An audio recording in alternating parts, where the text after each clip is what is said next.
உங்கள் எல்லாரையும் இன்னொரு வீடியோவில் சந்திக்கிறதுல ரொம்ப சந்தோஷம். இன்றைக்கி நம்ம இந்த வீடியோவில் என்ன பார்க்க போகிறோம்னு பார்த்தீங்கன்னா, 6ஆம் வகுப்பு புதிய பாடத்திட்டத்தின் கீழ் உள்ள ஒளி பிறந்தது என்ற பாடத்தின் கீழ் உள்ள முக்கிய வினாக்களை தான் இந்த வீடியோவில் நம்ம பார்க்க போகிறோம்.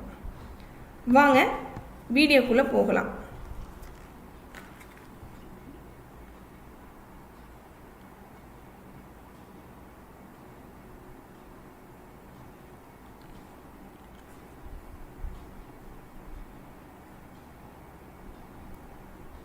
அப்துல் கலாம் அவர்களுக்கு தமிழில் பிடித்த நூல் எது அப்படிங்கிறது முதல் கேள்வி. அப்துல் கலாம் அவர்களுக்கு தமிழில் பிடித்த நூல் திருக்குறள். அடுத்து, அப்துல் கலாம் அவர்களுக்கு பிடித்த நூல் எது அப்படிங்கிறது அடுத்த கொஷின். அதாவது லில்லியன் வாட்சன் அப்படிங்கிறவர் எழுதிய விளக்குகள் பல தந்த ஒளி தான் அவருக்கு மிகவும் பிடித்த நூல். இது முக்கியமான கேள்வி. இது அடிக்கடி இந்த கொஷின்ஸ் நம்ம எதிர்பார்த்துட்டே இருக்கோம். அடுத்து, அப்துல் கலாம் விளக்குகள் பல தந்த ஒளி என்ற நூலை படித்த போது டேஷ் பெற்றதாக குறிப்பிடுகிறார். அவருக்கு அந்த நூலை படிக்கிறப்ப, அந்த புக்கு படிக்கிறப்ப என்ன தோணுச்சு, என்னென்ன கிடைச்சது அப்படிங்கிறத என்ன சொல்லியிருக்கிறாருன்னா, அறிவு, தன்னம்பிக்கை, மகிழ்ச்சி ஆகிய 3ஐயும் பெற்றதாக குறிப்பிடுகிறார்.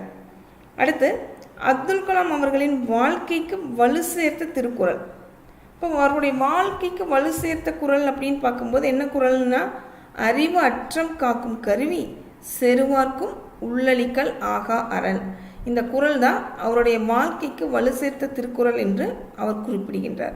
ஸோ அவருக்கு தமிழில் பிடித்த நூல் திருக்குறள். அதில் தமிழில் ரொம்ப பிடிச்ச குறள் பார்த்திங்கன்னா, அறிவு அற்றம் காக்கும் கருவி, செருவார்க்கும் உள்ளளிக்கல் ஆகா அரண் என்பது. அடுத்து, அவருக்கு பிடித்த நூல் அப்படின்னு பார்க்கும்போது லில்லியன் வாட்சன் அப்படிங்கிறவர் எழுதிய லைட்ஸ் ஃப்ரம் மெனி லேம்ப்ஸ், அதாவது விளக்குகள் பல தந்த ஒளி அப்படிங்கிறது அவருக்கு மிகவும் பிடித்த நூல். இந்த நூலை படிக்கும்போது அவருக்கு அறிவு, தன்னம்பிக்கை, மகிழ்ச்சி ஆகிய 3ஐயும் பெற்றதாக குறிப்பிடுகிறார். அடுத்து, வெற்றியை அடையும் வழி எது என்று அவர் குறிப்பிடுகிறார் அப்படின்னு கேட்டிங்கன்னா, அதற்கான பதில் அறிவை வளர்க்கும் அனைவரையும் பேச்சை கவனித்தல். அடுத்து, வியர்வை வியர்வை வியர்வை. இதெல்லாம் பார்த்துக்கோங்க. வியர்வை வியர்வை வியர்வை அப்படிங்கிறது வெற்றியின் அடையும் வழி என்று யார் கூறுகிறார் அப்படின்னா, அப்துல் கலாம் அவர்கள் அப்படின்னு உங்களுக்கு சொல்ல தெரியணும்.